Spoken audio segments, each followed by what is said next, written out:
અમારી સમ્રાટ સમાચાર ચેનલ સબસ્ક્રાઇબ કરો, લાઇક કરો, કોમેન્ટ કરો અને જોતા રહો પળે પળના દરેક પ્રકારના સમાચારો।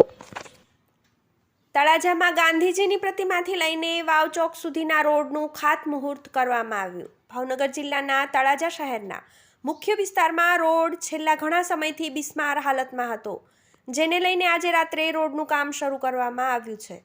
તળાજા શહેરમાં ગાંધીજીની પ્રતિમાથી લઈને વાવ ચોક સુધીના રોડનું ખાતમુહૂર્ત તળાજાના ધારાસભ્ય ગૌતમભાઈ ચૌહાણના હસ્તે કરવામાં આવ્યું હતું। જોકે આ બાબતે સાંભળવા મળ્યું હતું કે રાત્રિના સમયે ધારાસભ્યએ રોડનું ખાતમુહૂર્ત કર્યું અને થોડી જ ક્ષણોમાં કોંગ્રેસમાંથી ચૂંટાયેલા અમુક નગરસેવકો દ્વારા રોડના કામમાં બેદરકારી થતી હોવાના આરોપ સાથે રોડનું કામ અટકાવવામાં આવ્યું હતું।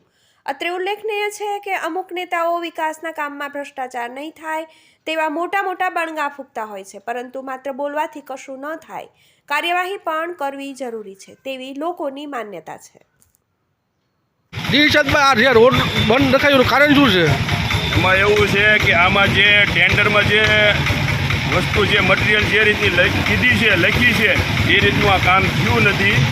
અમારા હારે રહેવાવાળા સાથીઓનું કહેવું એવું છે અને રાતે એ લોકોએ ચેક કર્યું। રાતે હું તો નહોતો, પણ અમારા ઉસ્માનભાઈ છે, ફિરોજભાઈ છે, એ રાત્રે આવીને એને ચેક કર્યું હતું। એટલે જે રીતે નીચે ડામર પાથરવો જોઈએ એ પાથર્યો નથી અને જે રીતની એની ઊંચાઈ લેવી જોઈએ એ રીતની ઊંચાઈ લીધી નથી।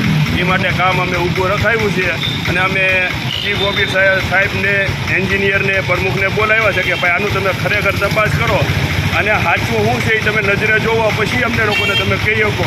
બાકી અત્યારે તમે નજરે જોઈ શકો હાથેથી ડામર રોડ ઉખડે છે, તો હવે આની ઉપર ગાડીઓ હાલી હોય તો આ રોડ કેટલાથી રહેવાનો?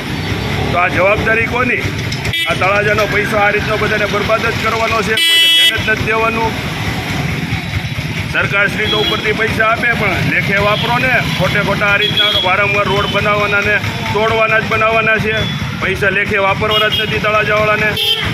અને તળાજાની જનતાને હું કહું છું કે આ ગામની મેન બજાર છે, જનતાને જાગૃત નથી થવું તો ક્યારે થશો? આ જાગૃત નહીં થાવ તો વિરોધ પક્ષનો નેતા તો એક જ છે તળાજામાં, આખા ગામની પાછળ એકલો નહીં રહી શકીએ। તમારે બધાને સાથ સહકાર આપવો જોઈએ અને તમે બધા નજરે જોવો છો તો તમે પણ બોલો